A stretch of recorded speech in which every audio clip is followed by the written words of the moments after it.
ମୟୂରଭଞ୍ଜର ମାଟି ଯେଉଁଠି ପାହାଡ଼ର ପବନରେ ଭାସି ଆସେ ସୁନ୍ଦର ଏକ ଶବ୍ଦ।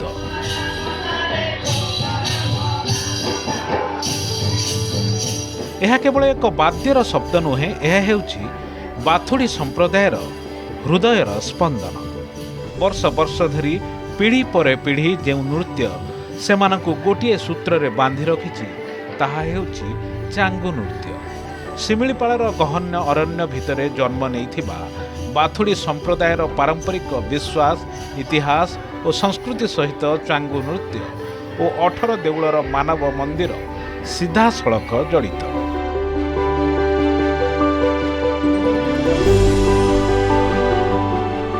ଏହି ମାନବ ମନ୍ଦିର ଇଟା, ସିମେଣ୍ଟ, ବାଲି ଓ ଲୁହାରେ ନିର୍ମିତ ହୋଇନି। ମାନବ ମନ୍ଦିର ଭାବେ ଯାହା ପରିଚିତ ତାହା କେବଳ ମନ୍ଦିର ଆକୃତିର ଏକ ସୁନ୍ଦର ଓ ସୁଉଚ୍ଚ ଶିଳାଖଣ୍ଡ। ପ୍ରକୃତି ତାକୁ ନିଜେ ଗଢ଼ିଛି। ଏଠାରେ ଆୟୋଜିତ ବାର୍ଷିକ ପୂଜାରେ ହଜାର ହଜାର ଶ୍ରଦ୍ଧାଳୁ କଠିନ ବ୍ରତ ଓ ନିଷ୍ଠାର ସହିତ ଏକାଠି ହୋଇ ସେମାନଙ୍କର ଆରାଧ୍ୟ ବଡ଼ାମ ଠାକୁର ଓ ବଡ଼ମଣିଙ୍କୁ ଚାଙ୍ଗୁ ନୃତ୍ୟ ଜରିଆରେ ଆରାଧନା କରିଥାନ୍ତି।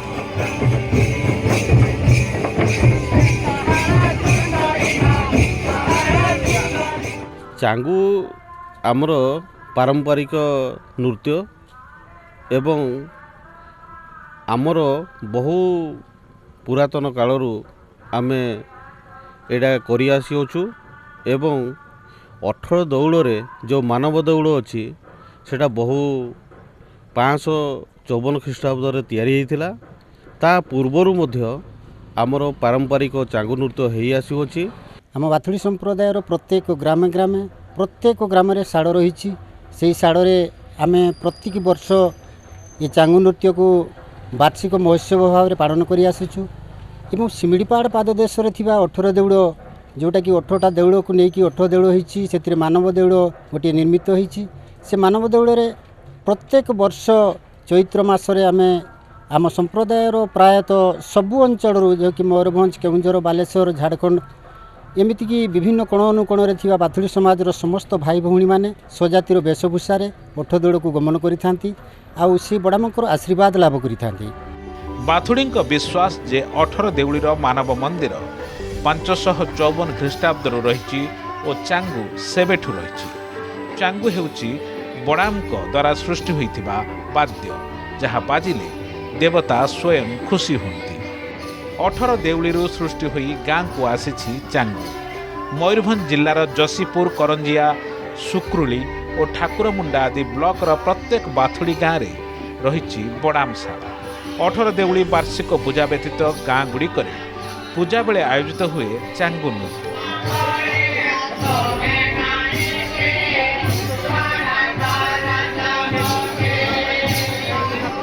କାଠର ଗୋଲାକାର ଫ୍ରେମ୍ରେ ଚମଡ଼ା ଛନ୍ଦି ଗୋଟିଏ ପାଖ ଖୋଲା ଥିବା ପାରମ୍ପରିକ ବାଦ୍ୟ ହେଉଛି ଚାଙ୍ଗୁ।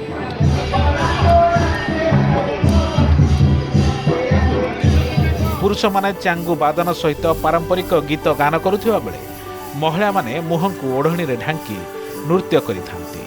ଦ୍ୱାପର ଯୁଗରୁ ଏହି ନୃତ୍ୟ ପରମ୍ପରା ଆସିଥିବା ଗବେଷକ କହନ୍ତି। ଚାଙ୍ଗୁ ବାଦ୍ୟ ଓ ନୃତ୍ୟ ମନୋରଞ୍ଜନର ସାଧନ କି ମାଧ୍ୟମ ନୁହେଁ, ଏହା ଗୋଟିଏ ବହୁ ପ୍ରାଚୀନ ଜନଜାତିର ଅନନ୍ୟ ପରିଚୟ। ଯେ ପର୍ଯ୍ୟନ୍ତ ଏହି ମାଟି ଥିବ ସେ ପର୍ଯ୍ୟନ୍ତ ଏହି ବାଦ୍ୟର ସ୍ୱର ଗାଁମାନଙ୍କରେ ଗୁଞ୍ଜରିତ ହେଉଥିବ ବୋଲି ରହିଛି ସେମାନଙ୍କର ବିଶ୍ୱାସ। ଏଇଟା ଅତ୍ୟନ୍ତ ପ୍ରାଚୀନ ନୃତ୍ୟ। ଏଇଟା ଦ୍ୱାପର ଯୁଗରୁ ଏ ନୃତ୍ୟର ପ୍ରଚଳନ ହୋଇଥିବା ଅନୁମାନ କରାଯାଏ। ସ୍ତ୍ରୀଙ୍କୁ ସହିତ ଅନ୍ୟ ବାନ୍ଧବୀମାନଙ୍କୁ ନେଇକରି ଯେଉଁ ନୃତ୍ୟ ରଚନା କରିଥିଲେ ଆଉ ଆନନ୍ଦରେ ସେ ନୃତ୍ୟ କରିଥିଲେ, ସେଇ ନୃତ୍ୟରୁ ଏହି ଚାଙ୍ଗୁ ନୃତ୍ୟର ସୃଷ୍ଟି ବୋଲି ବିଶ୍ୱାସ କରାଯାଏ। ବଡ଼ାମଙ୍କର ନୃତ୍ୟ ହିସାବରେ ପ୍ରଚଳିତ ଅଛି। କାହିଁକି ବଡ଼ାମଙ୍କର ଯେତେବେଳେ ପୂଜା ପାଠ ହୁଏ ଚାଙ୍ଗୁ ନୃତ୍ୟ କରିବା ଆବଶ୍ୟକ ହୋଇଥାଏ। ସେଥିପାଇଁ ଆଜି ବି ଏହି ନୃତ୍ୟ 18 ଦେଉଳରେ ଆରମ୍ଭ କରାଯାଇଛି। ଯେହେତୁ ପରମ୍ପରାକୁ ବାନ୍ଧି ରଖିଛି ଆଉ ଏଇଟା ଅତ୍ୟନ୍ତ ଲୋକପ୍ରିୟ ନୃତ୍ୟ। ଏଥିରେ ଉଭୟ ପୁରୁଷ ଓ ମହିଳା ନୃତ୍ୟ କରିଥାନ୍ତି। ଆଧୁନିକତାର ପ୍ରଭାବରେ ଅନେକ ପାରମ୍ପରିକ ବାଦ୍ୟର ସ୍ୱର ନୀରବି ଯାଇଥିବା ବେଳେ ଚାଙ୍ଗୁ ତାର ଅସ୍ତିତ୍ୱ ବଜାୟ ରଖିଛି। ଏବେ ବି ଗାଁରେ ଚାଙ୍ଗୁ ବାଜିଲେ ବାଥୁଡ଼ି ଏହାକୁ ନିଜ ଜୀବନ ଓ ପରମ୍ପରାର ଅଂଶ ବୋଲି ବିଚାର କରି ହାତ ଯୋଡ଼ୁଛି। ଜଶୀପୁରରୁ କିଶୋର ସେଠୀଙ୍କ ରିପୋର୍ଟ, ଅର୍ଗସ୍ ନ୍ୟୁଜ୍।